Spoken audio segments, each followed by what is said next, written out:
Hello guys, welcome back to my vlog. Ngayon guys, may customer tayo ng papabalot ng kanyang regalo dito at ipapa-arrange nito sa isang box lang. So panoorin natin ito guys kung anong mga laman ng ating box na ito. Let's go!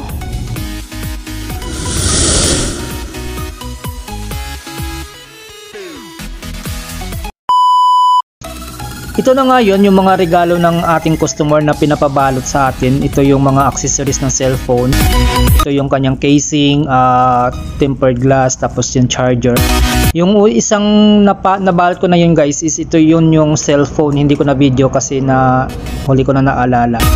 At ito yung ating babalutin. Pinapabalot niya kasi isa-isa ito. So kailangan natin tanggalin yung mga umuumbo para maganda yung ating pagbalot.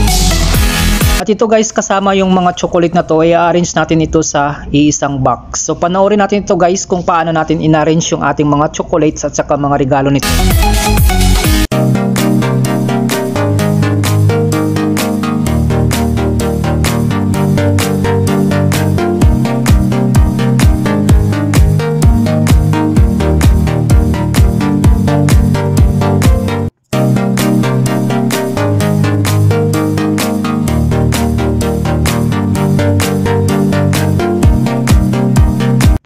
At re-ribbon na lang natin to guys, yung mga isa-isa na to, ribbon na natin ng kulay pink din kasi kulay pink din yung ating lagay na pangbalot.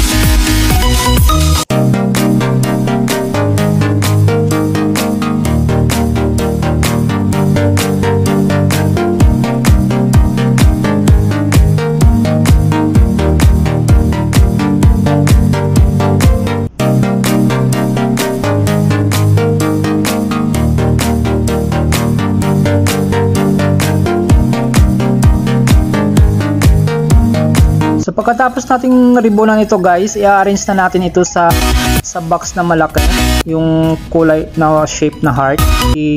Doon na natin i-arrange yung mga regalo na ito kasama yung mga chocolate na iba't ibang klase ng chocolate. So ito guys, yung box natin gagamitin ang heart shape. So ito guys, hindi ko alam kung paano ko pa i-arrange to. Sinampulan ko muna kung paano natin i-arrange yung mga regalo na ito.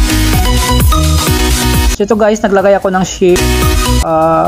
Ito yung mga papel na ito na shape. Ayan yung pagka-arrange ko ng ating mga regalo. Inuna ko dyan yung cellphone, tapos yung mga accessories ng cellphone. Ginanyan ko yung pag-arrange para magkasya sa isang box kasi yung box na is medium size lang siya. Ayan, naglagay ako ng chocolate sa ilalim, kaya yung chocolate na sa adi din kasi pandagdag lang siya para dumami yung chocolate. Pinaslan ko lang siya.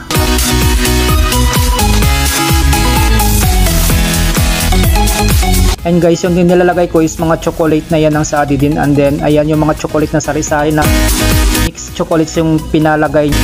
Ayan, iba't ibang brand ng chocolate. So ganyan lang, ginanyan ko lang siya kasi mahahaba yung mga chocolate pinapa-arrange niya. At gusto niya kasi masarado tong box na to, kailangan natin magpantay lang sa box yung mga chocolates at saka yung gift niya na pwede masarado.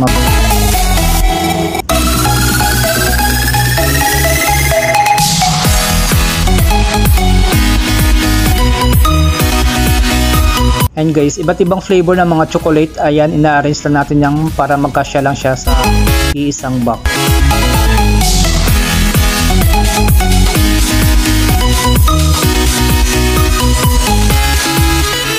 Halo-halong chocolate, may Mars, Snickers, Godiva, KitKat, Dairy